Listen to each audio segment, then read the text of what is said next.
Nagsisimula ang pelikula sa isang eksenang habulan sa pagitan ng mga American military at teroristang Syrian. Sa panahon ng paghabol, pinamamahalaan ng mga terorista na ibagsak ang isang American military vehicle. Kapag nakontrol na ang sitwasyon, plano ng mga terorista na bumalik sa kanilang base, ngunit sa hindi inaasahang pagkakataon, isa-isa silang napatay. Lumalabas na hindi lubusang natatalo ang puwersang Amerikano. Ang mas nakakagulat ay ang lahat ng mga terorista ay pinabagsak ng isang tenyente na nagngangalang Parker. Siya ay isang babaeng opisyal ng militar na pumasok sa elite forces, salamat sa kanyang mga kasanayan sa pakikipaglaban. Matapos mahuli ang mga nakaligtas na terorista, nilayo ni Parker at ng kanyang partner na si Spider na dalhin sila sa kampo para sa interogasyon. Gayunpaman, nawalan ng kontrol ang isa sa mga sundalong Amerikano at gustong patayin sila, kaya agad siyang pinigilan ni Parker. Sa madaling salita, natapos ang misyon sa kabila ng ilang mga issue. Nang hindi nag-aksaya ng oras, nagtungo sina Parker at Spider sa airbase upang bumalik sa Amerika. Sa daan, nakatanggap si Parker ng isang mahalagang tawag mula sa kanyang kaibigan na si Jesse, na isang sheriff. Pagkatapos ng ilang maikling pag-uusap, ipinaalam sa kanya ni Jesse na isang landslide ang nangyari sa kanilang bayan. Sa kasamaang palad, ang ama ni Parker, na nagtatrabaho sa lugar ng pagmimina, ay nailibing sa ilalim ng pagguho ng lupa at binawian ng buhay. Nang marinig ito, natahimik si Parker at hindi na napigilan ang kanyang mga luha. Dumiretso siya sa bahay kapag nakarating na siya sa Amerika. Pagdating, bumisita si Parker sa istasyon ng pulis para humingi ng paliwanag kay Jesse. Sa kasamaang palad, hindi maintindihan ni Jesse ang sanhi ng pagguho ng lupa, ngunit sa pinangyarihan, nakakita siya ng isang liham na partikular na isinulat para kay Parker. Sa ngayon, napagpasyahan ni Jesse na ang ama ni Parker ang sanhi ng pagguho ng lupa at sinadya niya ito para siya ay mamatay. Gayunpaman, nahihirapan si Parker na tanggapin ang katotohanan ito, lalo na't ang kanyang ama ay hindi ang tipo na madaling sumuko at gawin ang hindi may isip. At saka, mukhang maayos naman siya bago siya pumanaw. Pinadalhan pa niya siya ng liham bago ang kanyang misyon sa Syria. Nang walang ibang mga pahiwatig, napilitan si Jesse na pansamantalang isara ang investigasyon. Pagkatapos ay iniuwi ni Jesse si Parker sa bahay na nagsisilbi ring bar. Dahil ang bar ay malayo sa mga residential area, halos palaging walang laman ang bar at tila plano ni Parker na ibenta ito pagkatapos ng libing ng kanyang ama. Pagdating doon, tinitingnan ni Parker ang larawan ng kanyang ama na dating miyembro ng elite forces ng Mexico. Luhaan ang mga mata, ipinagdarasal niya ang kanyang yumaong ama sa kanyang puso. Hindi nagtagal sa kanyang pag-iisa, biglang narinig ni Parker ang isang kotse sa harap ng bar at ito ay lumabas na isang lalaki na palihim na pumasok. Walang pag-aalinlangan, inatake niya ang lalaki, ngunit nang makita ang mukha nito, nagulat si Parker dahil ang lalaki ay ang dati niyang kaibigan na si Mickey. Tila, mula noong kanilang kabataan na taon, tinulungan ni Mickey ang ama ni Parker na pamahalaan ang bar at magtrabaho sa minahan. Dahil dito, agad na humingi ng paumanhin si Parker sa kanyang ginawa. Pagkatapos ay tinanong ni Parker si Mickey tungkol sa pagguho ng lupa na ikinamatay ng kanyang ama kung saan hiniling din niyang dalhin siya sa lugar ng insidente upang imbestigahan ang kahina-hinalang kamatayan. Pagdating sa mine site, pumasok sila sa kuwebang itinayo ng kanyang ama. Mula nang lumipat mula sa Mexico, ang kanyang ama ay nagtrabaho bilang isang miner upang suportahan siya. Sa sandaling iyon, naalala ni Parker kung paano siya dinala ng kanyang ama upang maglaro sa kuweba habang sinasanay siya ng martial arts. Ang mga alaalang ito ay lalong nagpadurog sa puso ni Parker, lalo na nang makita niyang nagkalat ang dugo ng kanyang ama sa pagguho ng lupa at bato. Pagkatapos ay napansin ni Parker ang mga itim na mantsa sa mga bato na tila mga marka ng pagsabog ng granada. Dahil dito, hinala niya na ang pagguho ng lupa ay hindi sanhi ng natural na sakuna bagkus ay gawa ng tao. Pagkabalik mula sa kuweba, kumuha si Parker ng granada upang subukan ang kanyang hinala. Kasama si Mickey, naghahanap siya ng sapat na lugar para pasabugin ang granada. Habang naglalakad, inaalala ni Parker ang kanyang yumaong ama na nagtayo ng bar para mapanatili ang mga tradisyonal na recipe ng kanyang lola. Sa makatuwid, ang bar ay pinangalan ng Maria, na kinuha mula sa unang pangalan ng kanyang lola. Sa kasamaang palad, hindi maipagpatuloy ni Parker ang pagpapatakbo ng bar dahil kailangan niyang magtrabaho bilang isang miyembro ng elite forces. Maya-maya ay nakahanap na si Parker ng angkop na lugar upang subukan ang kanyang hinala. Sa isang hininga ay inihagis niya ang granada at sigurado, ang pagsabog ay nagbubunga ng mga itim na mantsa sa mga nabasag na bato. Gayunpaman, naguguluhan si Parker kung sino ang maaaring malupit na pumatay sa kanyang ama sa ganoong paraan. Dahil ayaw ni Mickey na ma-stress ang kaibigan, niyaya niya si Parker sa isang bar sa lungsod. Ayon sa kanya, kailangan niya ng entertainment para maibsan ang kanyang stress. Pagdating sa lugar, nakilala ni Parker ang isang lalaking nagngangalang Elvis na nakababatang kapatid ni Jessie. Gayunpaman, si Elvis ay sobrang nakakainis at mahilig makipaglandian sa mga babae. Sa kabutihang palad, napigilan ni Parker ang kanyang emosyon. Kapag lumalalim na ang gabi, nagpa siya sina Parker at Mickey na umuwi. Sa labas ng bar, nakita nila ang isang kotse at ilang mga kahina-hinalang tao. Bukod pa rito, ang mga taong ito ay may dalang mga armas sa likod ng kanilang sasakyan. Nagtataka, nagpa siya silang dalawa na sundan sila sa kanilang destinasyon. Sa hindi inaasahang pagkakataon, isa pala silang gang ng mga tulisan na nagpaplanong magnakaw ng pera at mga gamit sa isang hardware store. Nang makita ito, hiniling ni Mickey kay Parker na huwag makisali, lalo na't mayroon silang mga baril. Ngunit bilang isang mabuting lingkod bayan, buong tapang na pumasok si Parker ng mag-isa, walang armas, at pinabagsak ang lahat ng mga tulisan. Sa maikling panahon, nagawang talunin ni Parker ang lahat ng mga tulisan at nakakita ng relo na pamilyar sa kanya. Pag-aari pala ng kanyang tiyuhin ang relo. Dahil dito, ibinalik kaagad ni Parker ang item. Pagkatapos ay pinasalamatan siya ng kanyang tiyuhin at ipinahayag ang kanyang pakikiramay sa pagkamatay ng ama ni Parker. Bukod pa rito, humihingi din ng paumanhin ang kanyang tiyuhin dahil wala siyang magawa sa ngayon. Kinabukasan, nakarinig si Parker ng pagsabog sa di kalayuan. Nagmula pala ang pagsabog sa isang RPG na pinaputok ni Elvis. Bagamat pinapayagan ng Amerika ang mga mamamayan na magkaroon ng mga baril, ang mga mabibigat na armas tulad ng mga RPG ay pinahihintulutan lamang para sa paggamit ng militar, ibig sabihin ay ninakaw o ipinuslit ni Elvis ang ilegal na armas. Upang makahanap ng ebidensya, nakipag-ugnayan si Parker kay Spider, na bukod sa mahusay sa mga labanan, ay mayroon ding pambihirang kakayahan sa pag-hack. Hindi nagtagal, nakuha ni Spider ang maraming impormasyon tungkol kay Elvis na nagpapakita na mayroon siyang ilegal na negosyo sa kalakalan ng armas sa dark web. All this time, si Elvis ay hindi na-detect dahil protektado siya ng kanyang ama na isang senador. Kaya hindi nakakapagtaka na palagi siyang kumikilos ayon sa gusto niya. Nang marinig ang paliwanag ni Spider, agad na pinaghinalaan ni Parker na sangkot si Elvis sa pagkamatay ng kanyang ama. Bago gumawa ng karagdagang aksyon si Parker, pinaalalahanan siya ni Spider na mag-ingat at huwag gumawa ng anuman hanggat walang matibay na ebidensya. Kinabukasan, sinunod ni Parker ang payo ni Spider na maghanap ng iba pang ebidensya at pahiwatig.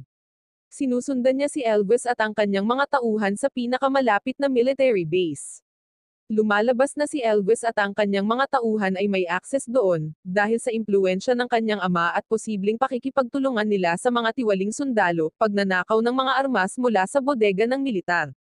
Pagkaalis doon, binisita ni Parker si Mickey at ang kanyang ina upang mangalap ng karagdagang impormasyon tungkol kay Elvis, lalo na't kilala ang ina ni Mickey sa pakikipagtsismisan sa mga nakatira doon.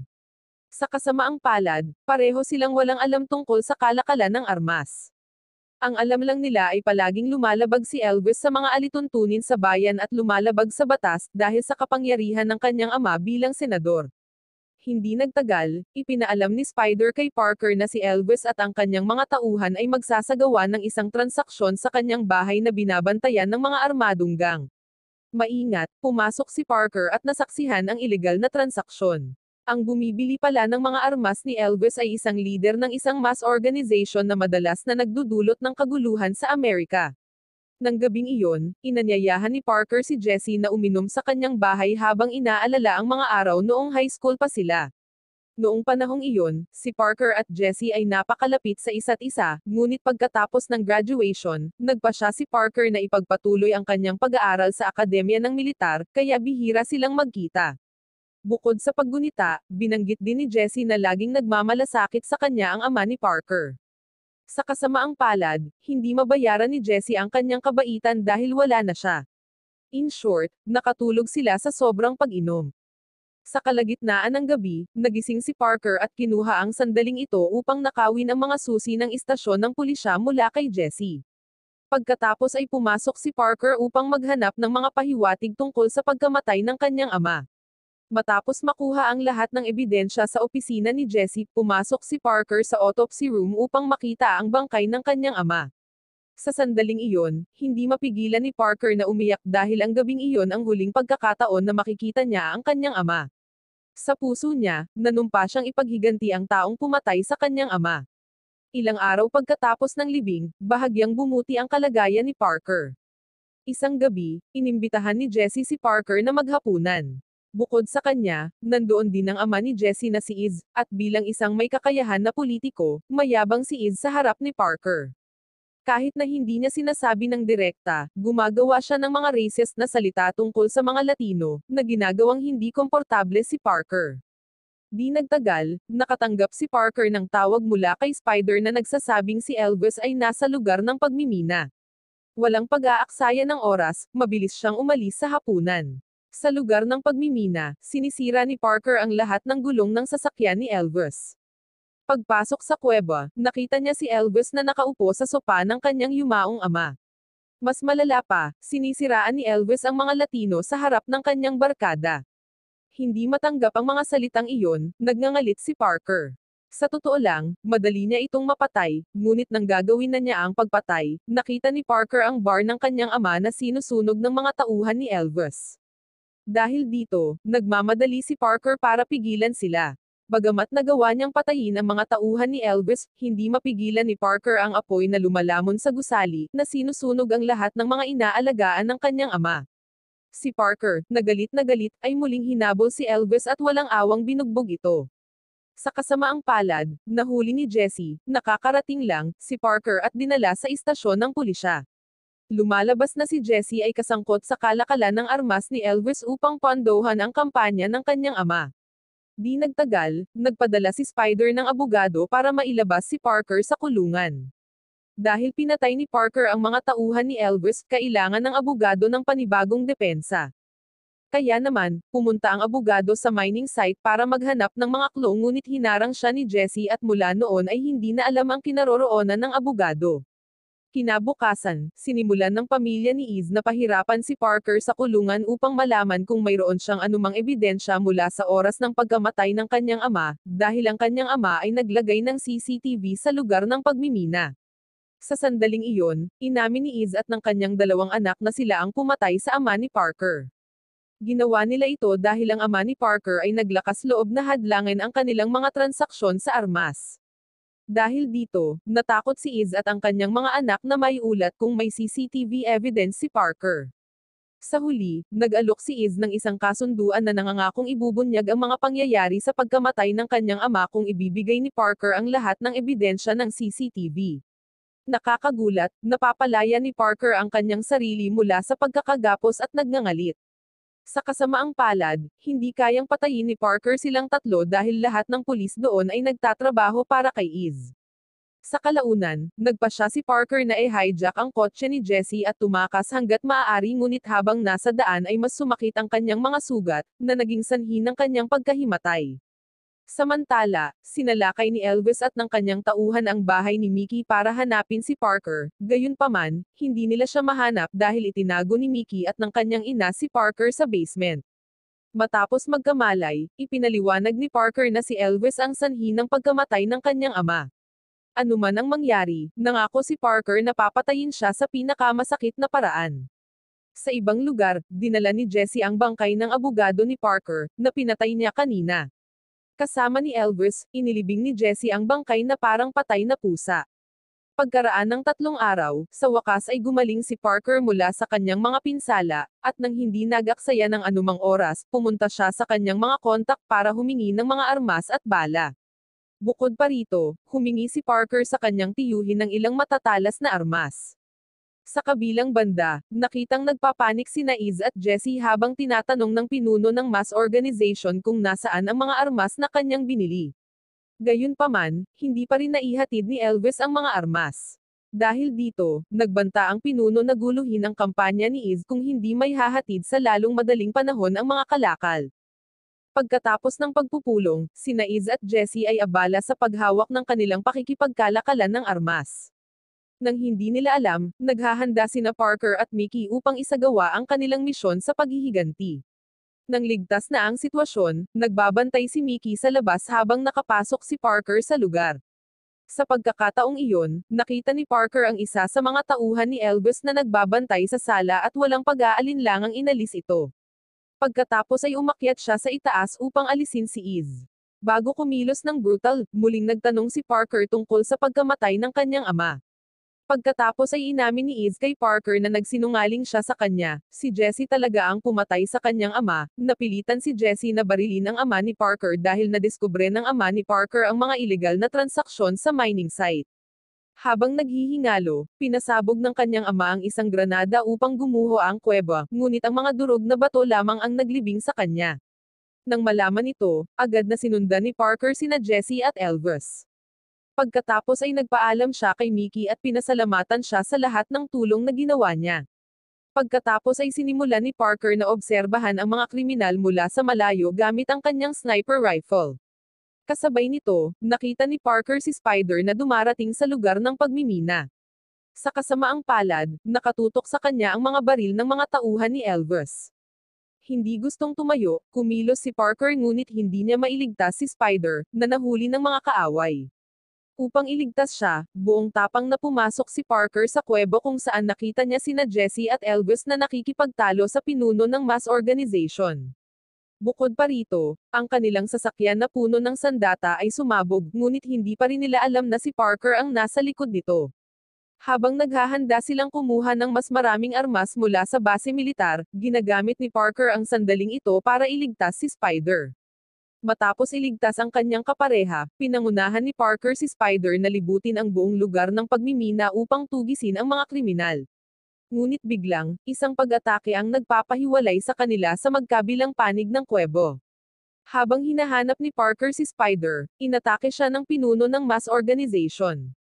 Sa kabila ng pagkatalo sa kanya, si Parker ay tinambangan ni Elvis na lumilitaw na may dalang shotgun. Sa panahon ng laban, tinutuya ni Elvis si Parker na may mataas na racist na insulto, na ikinagalit ni Parker. Hindi nagtagal ay nagawa niyang pabagsakin si Elvis. Sa ilang sandali lamang, dumating sa kuweba ang kanyang tiyuhin, si Mickey, at ang iba pa upang tulungan si Parker ngunit pinatay na ni Parker ang lahat ng kalaban ng mag-isa. Bago hanapin si Jessie, pumunta si Parker sa kabilang bahagi ng kuweba upang iligtas si Spider mula sa mga bato. Pagkatapos, pinasok ni Parker ang isang tunnel na direktang kumukonekta sa isang bodega ng mga armas ng militar kung saan nagtatago doon si Jessie, na nagpapanggap na mahina at nangangailangan ng tulong medikal. Pinahintulutan si Parker na pumasok ng mas malalim, na sinasabing inatake siya ng mga teroristang grupo sa disyerto. Habang naghahanda ang mga sundalo ng mga medikal na supply, dali-daling hinanap ni Parker si Jessie, na pinaniniwalaan niyang nagtatago sa bodega. Nang makita ang tiwaling pulis, agad siyang inatake ni Parker. Sa kalagitnaan ng laban, biglang hinihila ni Jessie ang pin ng isang granada na hawak niya at ipinahayag ang kanyang matinding pagsisisi sa pagpatay sa ama ni Parker, na itinuturing din niyang ama. Napilitan pala si Jessie na patayin ang ama ni Parker dahil sa pressure ng kanyang pamilya. Upang mabayaran ang lahat ng kanyang mga kasalanan, nagpasya si Jessie na gawin ang hindi maisip. Sa sandaling iyon, gusto pa rin ni Parker na bigyan ng kanyang kaibigan ng pagkakataon, ngunit ang kanyang pagkakasala ay napakalaki. Matapos mapanood si Jessie sa kanyang pagtatapos, ang emosyon ni Parker ay lubhang magulo. Sa kabilang banda, gumagaan ang pakiramdam niya dahil nabigyan na niya ng hustisya ang pagkamatay ng kanyang ama. Sa kabilang banda, pilit na tinatanggap ni Parker ang katotohanan na si Jessie ang gumawa ng karumal-dumal na gawain laban sa kanyang ama. Makalipas ang isang buwan, iniulat ng balita sa radyo na ang buong pamilya ni Iz ay namatay ng malubha. Samantala, muling itinayo ni Parker ang kanyang bar at hiniling kay Mickey na alagaan ito. Pagkatapos, plano ni na Parker at Spider na bumalik sa military base upang isagawa ang kanilang susunod na misyon. Wow naman! Doon nagtatapos ang pelikula mga idolo, salamat sa inyong panonood.